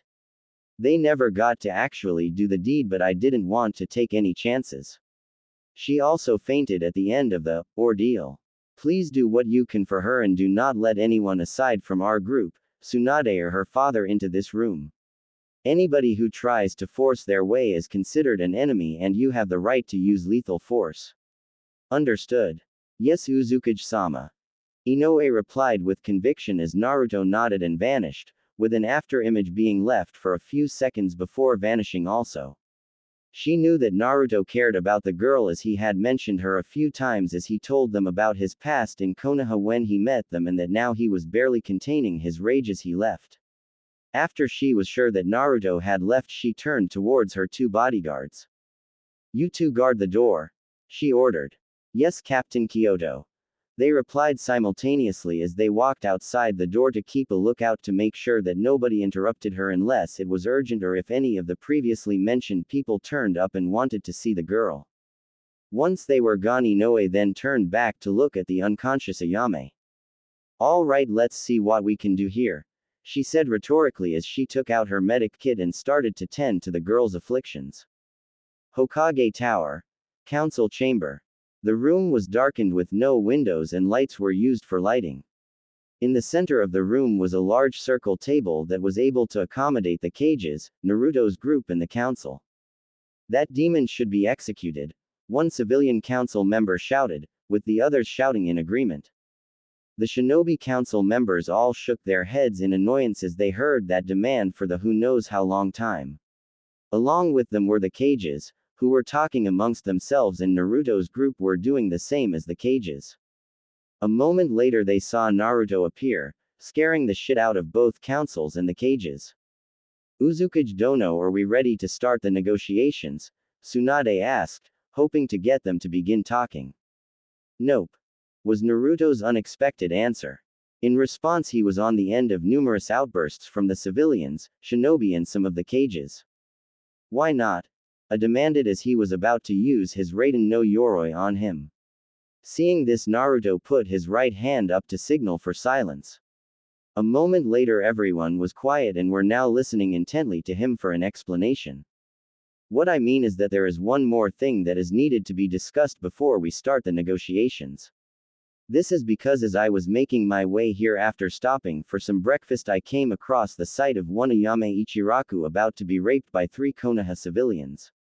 In response, I incapacitated them and brought Miss Ichiraku to the hospital where she is now being treated by Captain Kyoto. Naruto ground out as the civilians were in uproar. Lies. Our Konoha villagers would never do such a thing, though her being associated with you is a good enough reason to do so. Another civilian member shouted with nods of agreement from the other members. Oh really? Then how do you explain this? Naruto questioned as he activated the hologram projector that was hidden in his helmet. A small light shone from the helmet and showed the scene of the attempted rape to the audience against the bare wall. The Kages, Naruto's group, and the Shinobi Council members were disgusted at seeing the attempted rape, although the Kages and Shinobi were also taking note of Naruto's hologram projector. When Naruto came and dealt with the culprits, they winced slightly as they knew how much pain they were in. The civilians though were furious and were demanding that Naruto be punished for using excessive force or saying the proof wasn't good enough. Oh, I thought the punishment for rape was execution. And how can you sit there, see that crime as if you were there and then say no crime was committed?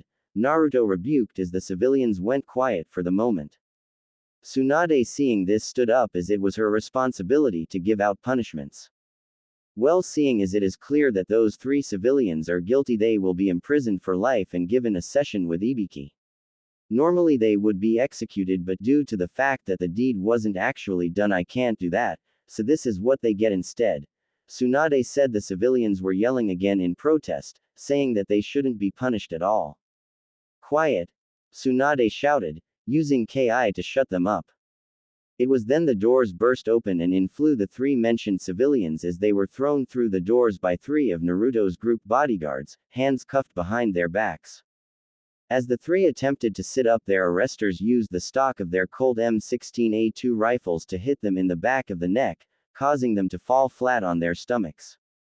Prisoners escorted to location, sir, one of the soldiers reported as he and the 2 others saluted their commanding officer. At ease and thank you. Now continue with your original duty of defending the captains, Naruto said as they responded with a confirmation before marching to stand by the captains and other generals. Naruto then turned back to Tsunade and addressed her. Hokage Dono, personally I do not like your decision, but they fall under your jurisdiction, so I have no choice but to hand them over to you, he said with a slight frown since he was upset about the punishment. Tsunade summoned a few Anbu to take them to Ibiki, the criminals shouting in protest as they were roughly dragged out of the room and causing more pain in the areas from where they were shot. After they were gone, Tsunade thought it best that the negotiations began. Okay, if there are no more problems, can we begin these talks? Nodding back to her, Naruto strode over to his group and took a seat next to his wives. When it looked like everyone was ready, Mifune decided to begin. Okay, now that we are all here, this second meeting between the Shinobi Alliance and the United Whirlpool Nation. As before, I will act as mediator. You may begin, Mifune said as he took his seat again. First of all, I would like everyone here to hold up their side of the bargain and that Uzukage is now under the permanent jurisdiction of the United Whirlpool Nation. Naruto began as many of those present hoped he had forgotten about that. The nation was rich in resources that made Hai no Kuni a very rich country, and the land was very good for strategic maneuverings. To give it away would be a very hard blow to the Shinobi Alliance, especially Konoha. Knowing that they had no right to retain Uzukage as their own, Tsunade made the announcement. Very well, Uzukage and all of its resources are hereby under the ownership of the U. I say no, Onoki interrupted Tsunade as many of the occupants of the room stared in shock at what the Tsuchikage was doing. Excuse me, Naruto said in a low tone as his eyes narrowed. You heard me. I will not give up a strategic point to some young idiot who leads a nation whose inhabitants cannot even use chakra, Onoki declared as everyone fell silent. The room had become so quiet that if a pin dropped, it would be as loud as a kunai hitting the ground. Comma. Is that so, you senile old shit stain? Everyone, minus Naruto's group, mouths open in shock as they heard the insult pass through Naruto's lips with his hair covering his eyes. Sure, in the past cages would indirectly insult each other, but never did they actually openly say it. The effect was shown as the Tsuchikage turned red from anger and flew up so that he was average height. He then glared at the Uzukage with as much hate as he could. How dare you say such things, you ungrate. ... Click. The Tsuchikage's eyes widened in fright as he was now looking down the barrel of one of Naruto's 5.7s. Naruto's expression showed a scowl in place, directed at the man who was at the end of his firearm. Naruto was indeed angry. This man was about to back out of a deal that had already been made. Are you sure? If so, then I will happily give you another arsehole with the help of my pistol here, through that skull of yours. Then if the others don't comply with the conditions of our bet, I will declare war on the Shinobi Alliance, and I am pretty sure that you don't need us as your enemy, especially since the reason you wanted an alliance with us in the first place was because you were already losing a war, Naruto growled as he applied pressure to Onoki's forehead with his 5.7. The other cages and ninja were about to intervene but stopped when they heard more clicking noises, this time coming from Naruto's group. Turning to look at them, they saw that each of the bodyguards had their Colt M16A2 rifles locked on them, the captains had their Beretta M9 sidearms aimed at them, and Yugito and Fu had their Colt M14A1 SOPMOD rifles also trained in on each one of them as well. For a second everyone was as still as statues, neither one wanting to throw the first blow. The tension in the room was thick as many of the shinobi and civilian side were sweating slightly, anxious about the possible battle that could occur. Each cage knew that despite their speed, only the Raikage would have a chance, and that was if he could use his Raiden no Yoroi in time before a bullet hit him first. Uzukage Dono, please, there's no need to go to such extreme measures, we will give you Uzushiogakure, we give you our word, Tsunade managed to say, hoping to avoid a bloodbath. For another minute everyone was still until eventually Naruto spoke. Very well then, from now on Uzushiogakure is under the control of the UWN. Any further refusal similar to Tsuchikage Dono's will be treated as a threat and will be eliminated. Now then, let's get back to the issue at hand here, Naruto said as he holstered his weapon, along with everyone else, and retook his seat. The cages and other shinobi present let out a sigh of relief, which turned into a glare towards Onoki for almost causing the UWN to become an enemy. This was something they really, and emphasis on the really, didn't need right now. Once everyone was seated again, they heard a ringing sound coming from Naruto's helmet. Then they saw Naruto raise his right index and middle finger to his right ear and began to talk. Report. Authorization to engage Akatsuki member Deidara granted, Naruto said as the other occupants of the room jumped slightly at the order. Are you sure that was a wise idea, Uzukage-sama? Members of the Akatsuki are S rank each and would even give us cages a run for our money. How can your men, who can't even use chakra, defeat such an opponent? Mei questioned. Didn't Naruto just defeat some of Konoha's top ninja with only the basic equipment we give to our troops? Naruto's group thought. Although they said it mentally, Naruto coincidentally repeated it out loud. Uzukage Dono, yesterday I defeated the Konoha 11 with only standard military equipment and nothing else. What do you think my men can do when they have access to better equipment and have numbers on their side, especially since my soldiers have a sense of teamwork and comradeship that dwarfs Konoha's by miles? What do you think their odds really are? Naruto rhetorically said as the cages and council still did not look convinced, although Gaara looked like he was attempting to see the possibilities rather than blindly say no. Seeing that almost none of them were convinced, Naruto sighed and gave a bored look before reaching up to his hologram projector again. Watch and learn. CV-67, codenamed Baseplate. Orders from Uzukage-sama, permission to engage the enemy cleared. One of the sailors from the radio station informed the other occupants of the ship via radio communications. All right. Sergeant Ito Akita replied as he ran a hand through his snow-white hair. He stood at roughly 6 feet, had blue eyes and had a scar that run down from his left eyebrow to his left cheek. His duty was to command the ships and other vehicles in the absence of his captain, Sakamoto Kumamoto. Right now he was positioned next to the helmsman overlooking the ship from the bridge. His eyes had hardened when he got news of the Akatsuki member closing in from the long-range radar they used. Taking the pair of binoculars that were strung around his neck, he gazed over the water. Soon he spotted the Deidara on a bird made of clay flying towards Baseplate at rather fast speeds with a maniacal smile on his face and hands. Upon seeing the enemy, he dropped the binoculars to hang by the strings and picked up the intercom microphone. Man the Sea Sparrow anti-aircraft missile launchers, the enemy is approaching from the northeast and from a distance of 2 kilometers. Javelin launchers will be in support, and I want Remington M700 snipers to target the Akatsuki member himself. The others will try to keep his explosives away from the ship. He blared out as the alarm sounded and the men started to run to their posts.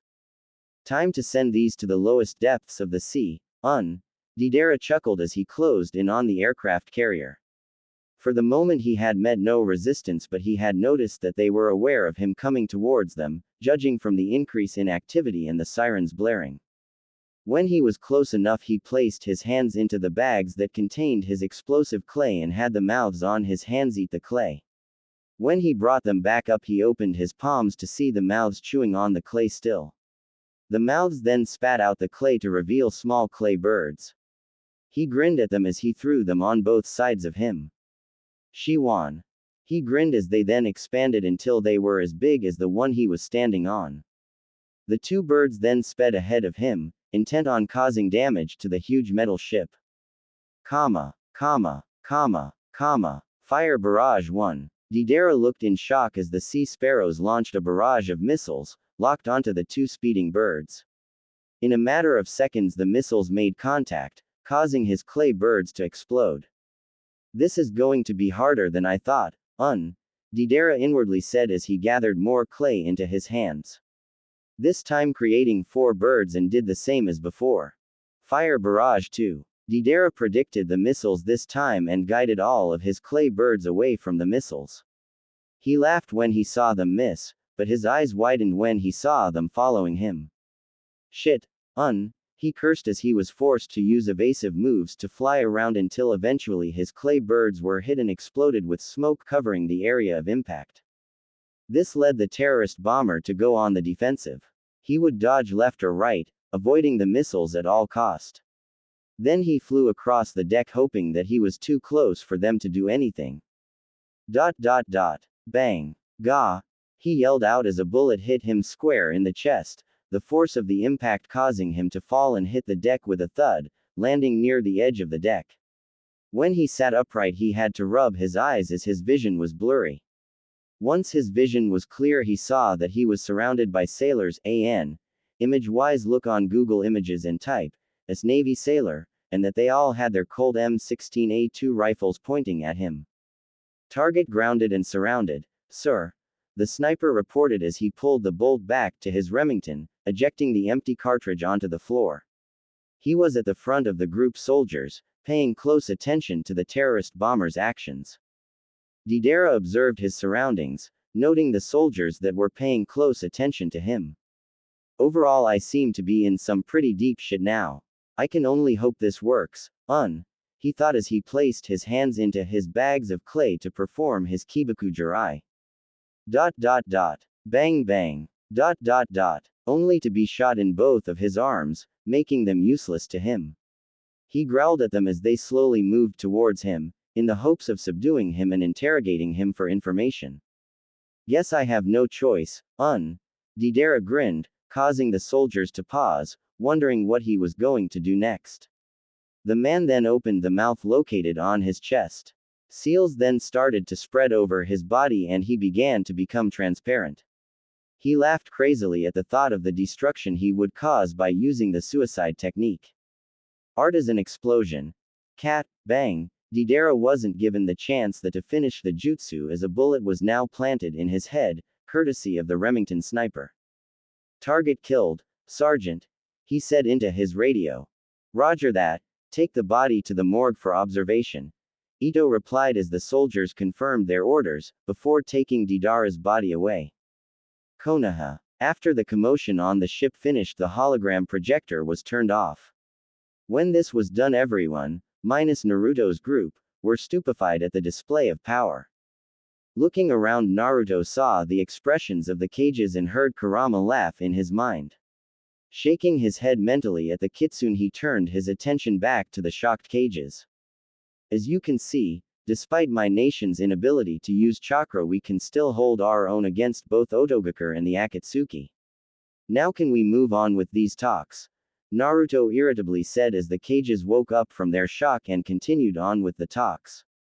3 hours later, after constantly debating between both sides they eventually came to an agreement, though not everyone was happy about it. The UWN will ally with Shinobi Alliance against Otogakure and the Akatsuki. To help prevent the loss of life the UWN will provide medical assistance, under strict guidelines, and the Shinobi Alliance will do the same with the UWN. Other than that the UWN will only take orders from their own forces, unless authorized by their captains or generals. There will be no trespassing from either side and only the leaders of either side will be allowed in each other's territory. This is the pact agreed upon and so I conclude this meeting. Mifune stated as he looked around to everyone, though some reluctantly, nod their heads.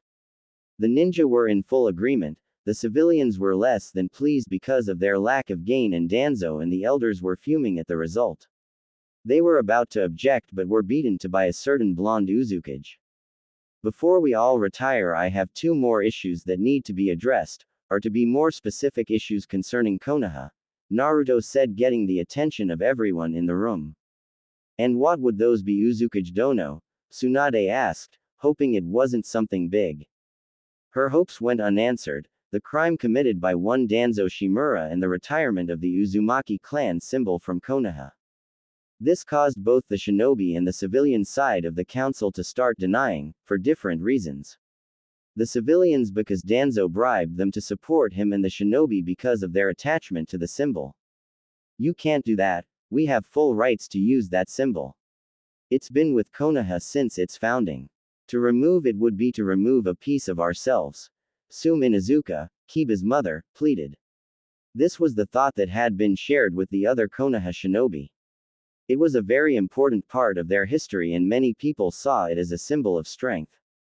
The other Kages, seeing that this was only related to Konoha, decided it was best to leave. Naruto saw this but didn't stop them as he saw no reason to keep them here. Looking back to the Inuzuka, he frowned. I can and I will. Mito Uzumaki made Konoha promise one thing: to raise a Jinchuriki with love. This was so that whenever they had to face the Kyuubi, their love would overrule the Kyuubi's hate. You failed in that request. When my mother came to Konoha in the hopes of gaining allies so that she could claim her homeland back, you refused and abandoned the Uzumaki to save yourselves. When I was in Konoha, I was beaten by Konoha civilians and shinobi alike on my birthdays. My blood was spilt on a symbol by people who adore it yet spit on the clan who owns it. Konoha's academy doesn't even mention that the symbol they wear with pride is owned by the clan they betrayed and instead proclaims it as their own. The Uzumaki clan account was completely drained after the Kyuubi's attack to be used as either repairs or compensation when there was clearly an Uzumaki, namely me, alive and had full rights to the account. I myself was ridiculed and many people, both civilian and shinobi alike, have said how worthless my clan was. Now you say that I have no right to the symbol. Who the hell are you to say that, you kami damned hypocrites? Naruto finished yelling as the shinobi in the room could only look down in shame at the harsh truth. Calming himself down, Naruto then glared at the council with hatred. I expect the symbol to be removed within the next week. Anybody who is caught by my men wearing that symbol without my permission will be arrested and will face a court-martial. The Konoha residents raise an eyebrow, or trial. Naruto deadpanned as the shinobi nodded in silence, though the civilians didn't react at all since they never saw any real value in the symbol. Very well, Uzukage Dono. Now can we move on to the case of Danzo's crime? Tsunade said glumly. Yes, I too would like to know what I have done wrong, said Man asked. Throughout the whole meeting he had said nothing as he was planning on using his Nei Shinobi to steal the UWN's secrets. Naruto pulled out a book that read, Konoha Law Book. The book contained every single law that was still in effect today.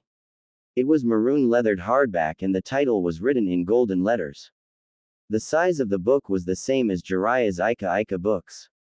I read this over a few times and noticed something that was still in effect.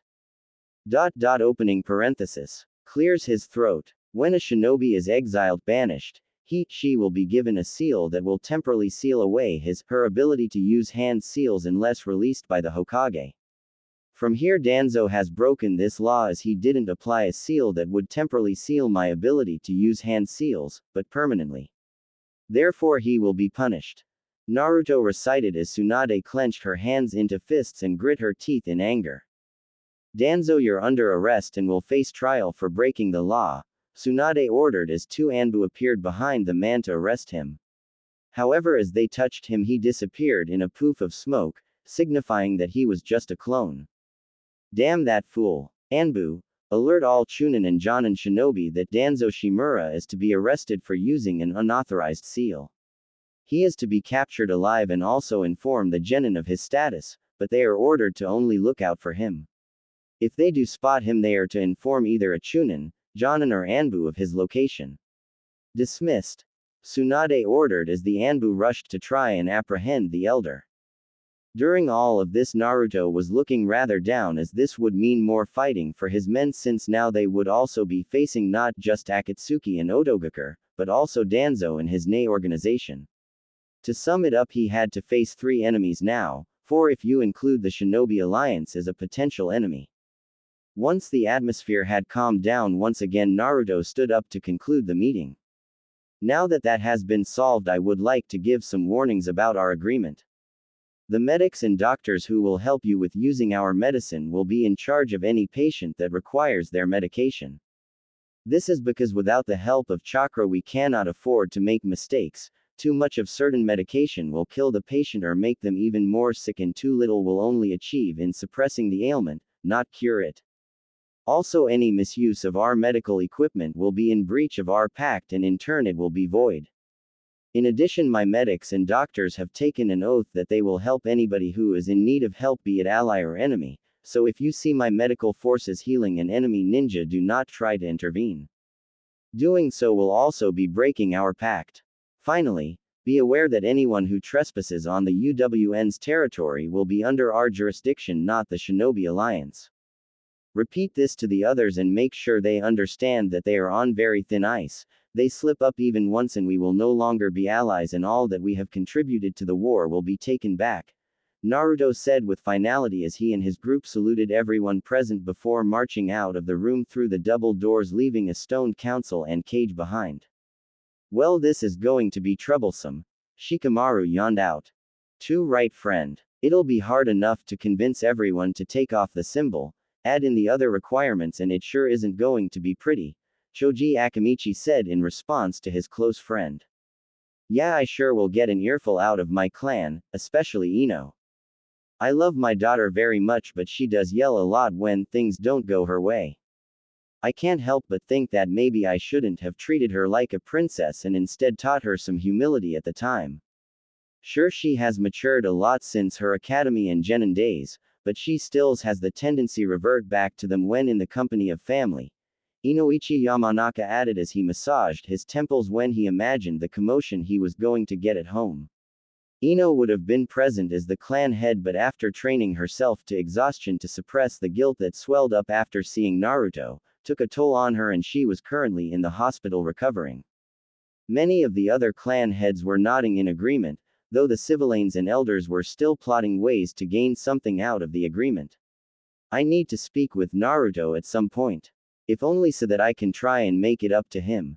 Tsunade thought as she dismissed the council, stood up and walked out of the room towards her office to finish her paperwork and get drunk with